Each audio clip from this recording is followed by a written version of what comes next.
Hey, what's up, DLLS Mavs Nation? It's your man, Kevin Gray. Appreciate you joining us here on DLLS Sports as we are joined today on DLLS Mavs by All NBA podcast host alongside his guy, Adam Mares, and, of course, ESPN game and in-studio analyst, former Dallas Maverick, of course. He is Tim Legler. Tim, what's going on?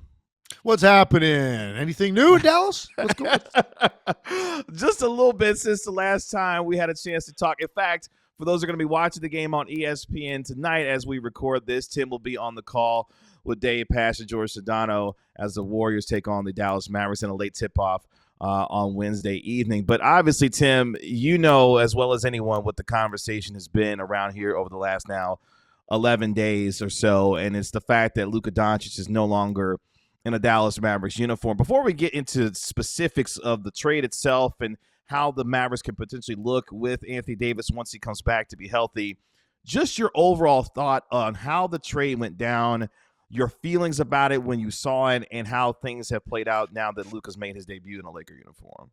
I mean, I think, shocked is obviously the word that comes to mind. That's not an understatement. I think that's pretty much every person I've talked to in the league has said the same word.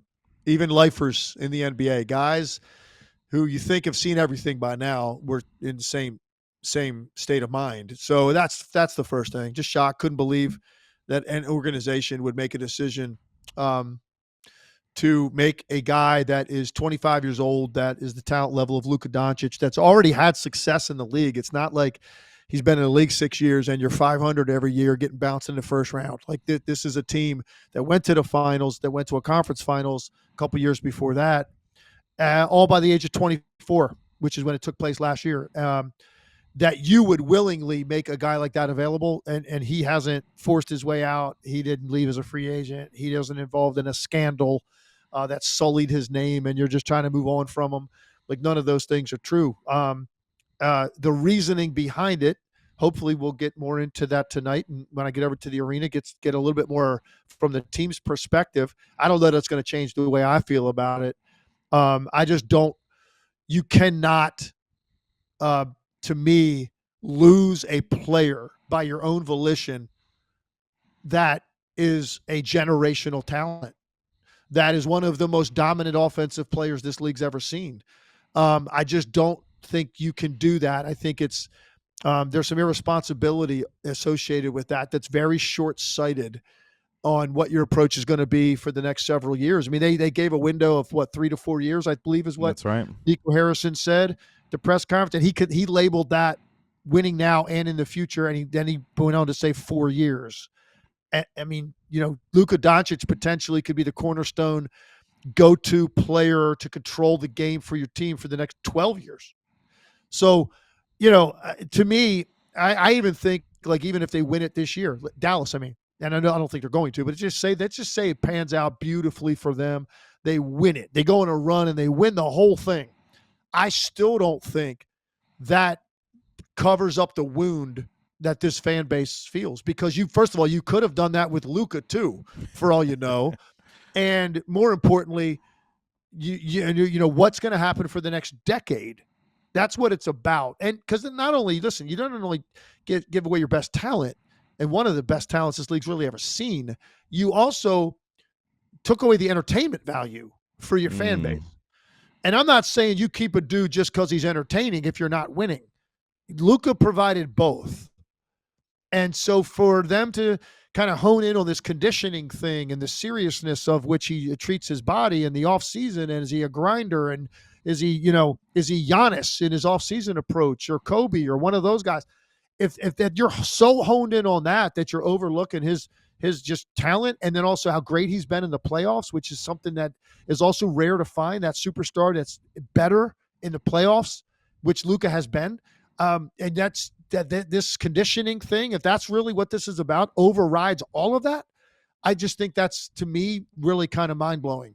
So That's where I'm at as I sit here now, and it remains to be seen what these two teams look like going forward. I got a little taste of it on Monday with Luka. I called that game. Very small sample size, but I got some ideas about how good that ultimately could be. I think the Lakers are a real threat now to be at least a conference finalist. I think that's legitimately a threat for them, and it wasn't before in my mind. who knows with Dallas, with all these injuries, it's going to take a month before we even get to see what it looks like, probably.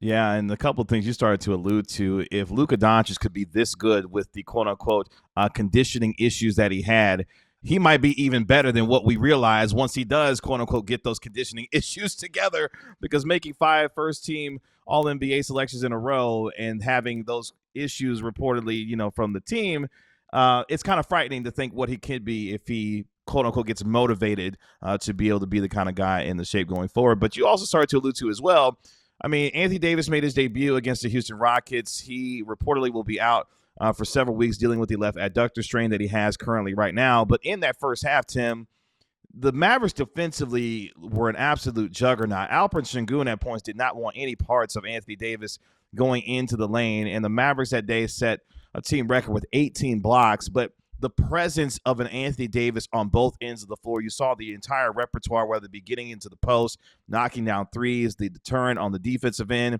What can this team look like when they are fully healthy? It's a big question, obviously, but when they are fully healthy, given their current construction, what does this team look like for you in terms of what they can do on the floor?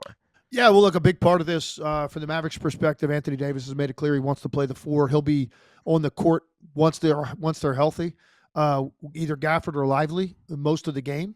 That's what Anthony Davis wants. And look, that makes them very formidable in terms of their length and size in the lane. It's going to be difficult, more difficult for teams to get those kind of points against them. There are some downsides to it. That, you didn't see it in a half of basketball, but against certain teams, the speed and pace and changing ends of the floor with 2 bigs is a challenge. That's harder for you to do. And you look at a team like Oklahoma City, which I think is the barometer in the Western Conference, the way they change ends of the floor off a defensive rebound, turnover, what they convert it into, that's the barometer in the league right now. Nobody does it better, changing ends with the basketball and converting. That's a challenge for a team with 2 bigs.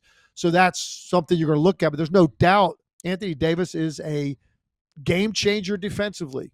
He definitely is that. He's a great offensive player too. It's a different type of dominance than what you got from Luka. You're not running your offense through him the entire time because he's not handling the ball to that extent, but he's a matchup nightmare.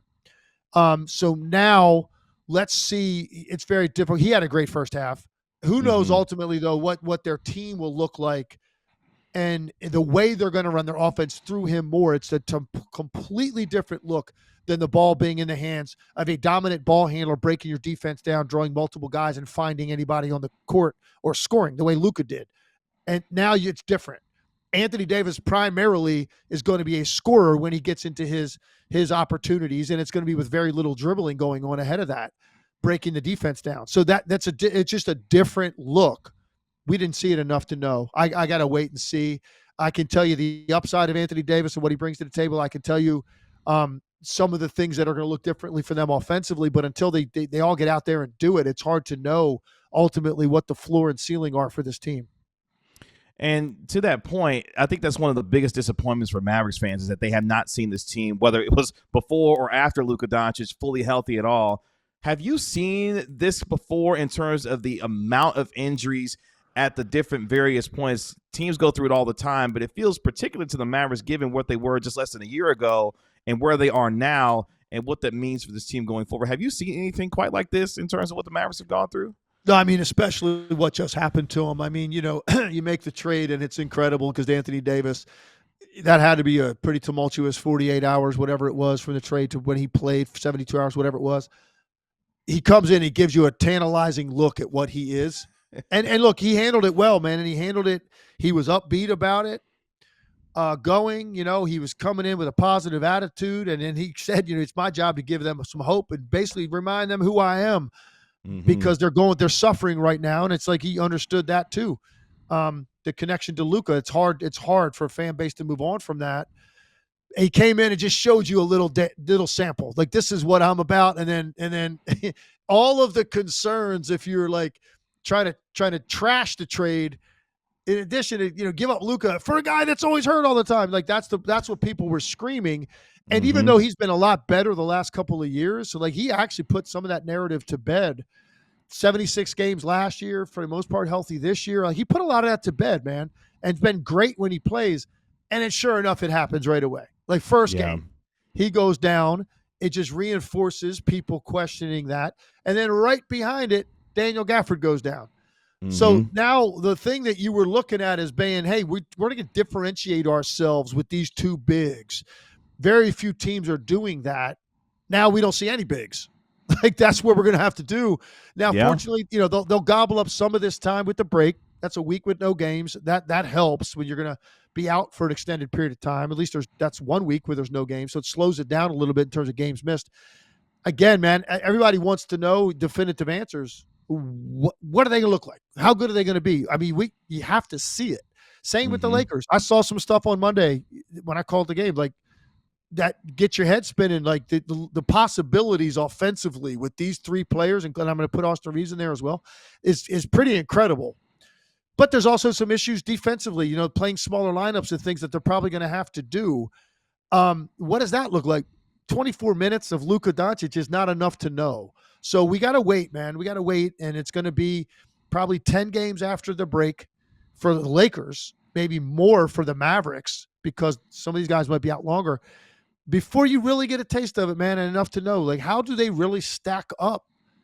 And mainly I'm talking about with Oklahoma City, because that's really what this is all about. Honestly, that's the measuring stick. You got to try to catch them. And right now, they're clearly the best team in the Western Conference. And they just got fully healthy. So we got to see them too, Chet and Isaiah Hartenstein together. What's that look like? How many minutes can they play them together? That'll give you a better answer about the Mavericks' two bigs solution as well. Yeah, and they continue to deal with the injury. Derek Lively II, of course, out with a broken ankle as well. So the big man issues that the Mavericks are having right now is taking a toll on what they want to look like on the floor. Kind of a two-part question to kind of end our conversation here today, because, there's been a lot of talk, Tim, about how this team has handled this trade from a publicity standpoint, from a public standpoint, in terms of the comments from Nico Harrison, the Mavericks governor, Patrick Dumont, and obviously in relation to a fan base who is dealing with this in the wake of what has been a superstar kind of ripped from them unexpectedly in the middle of the night, and now having to deal with this going forward here. In your situation, if you were to be handling this, how would you handle this from a conversation standpoint in meeting fans where they are and trying to describe, like, hey, this has happened, but at the same time, this is what it can be? How would you handle this based off of what's happened here? It's a very difficult position they put themselves in, to be honest with you. I'm not going to say I have all the answers, but here's the problem.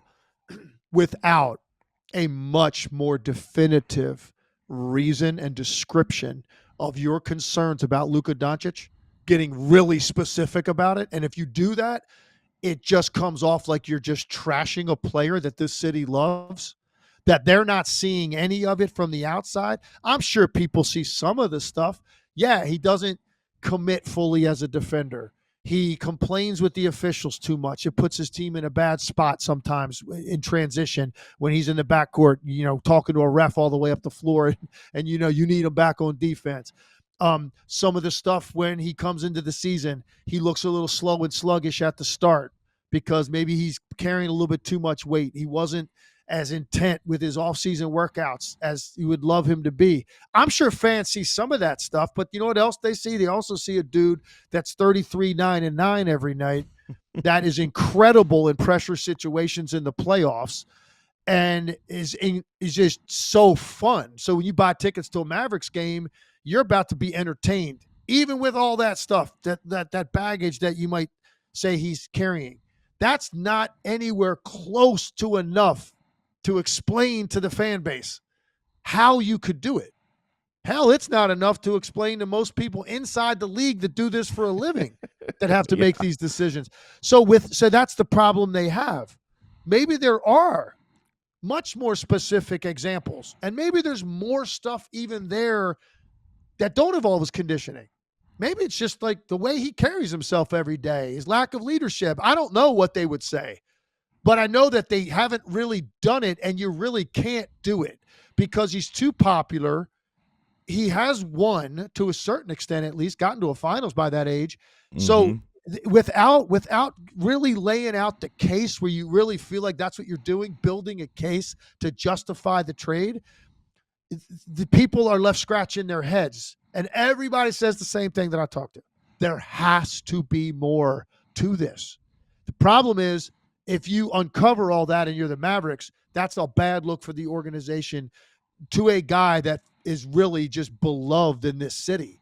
And that is why you're seeing the backlash at Mavericks games, the backlash last night at an SMU game, right? So even a college game in the area that Nico Harrison was attending, you saw a backlash and a chance of firing Nico. Like, he's dealing with that. The organization's dealing with it. I'm going to get a taste of the environment tonight in the building. It's going to be very interesting to see what's going on. But that's basically what it comes down to, man. If you either go all in and explain it, and even then people aren't going to want to hear it, or they're going to look bad as an organization doing that to a player on the way out the door. That just doesn't happen in this league. But without that, where's the evidence that people need that this was the best move for the organization? That's the tough spot they're in. Well, Tim, while you're here, we would appreciate, rubbing some of that NFC Championship game magic on Dallas while you're down here, since your Commanders know how to do that better than the Cowboys have done it over the last 30 years. So we would appreciate some advice or something that you could leave with us down here at Dallas while you're here to help us out there. Well, I guess the best thing you can do is hope that somewhere out there, Jaden Daniels was separated at birth from a twin, and you can find that other one, because that's really what it comes down to. Unbelievable hope he's given us. And look, it was a nasty way to end the season. That was an ugly loss to the Eagles, but clearly they're the best team in the NFL, and we actually played them better than the Kansas City Chiefs did. So I'm proud of that. And we got a lot of big games coming, I think, over the next 10 years or so. So I'm excited. For sure. We appreciate our guy Tim Legler joining us here on DLLS Mavs. You can catch him with his guy Adam Mars co-hosting the All NBA podcast, part of the All City Network, and of course calling games for ESPN and in-studio analysts as well. He's going to be on the call for the Warriors and Mavericks game tonight at the American Airlines Center. Tim, it's always good to see you and appreciate the conversation, my man. We'll talk to you soon. Appreciate it. We all silly like the mayor.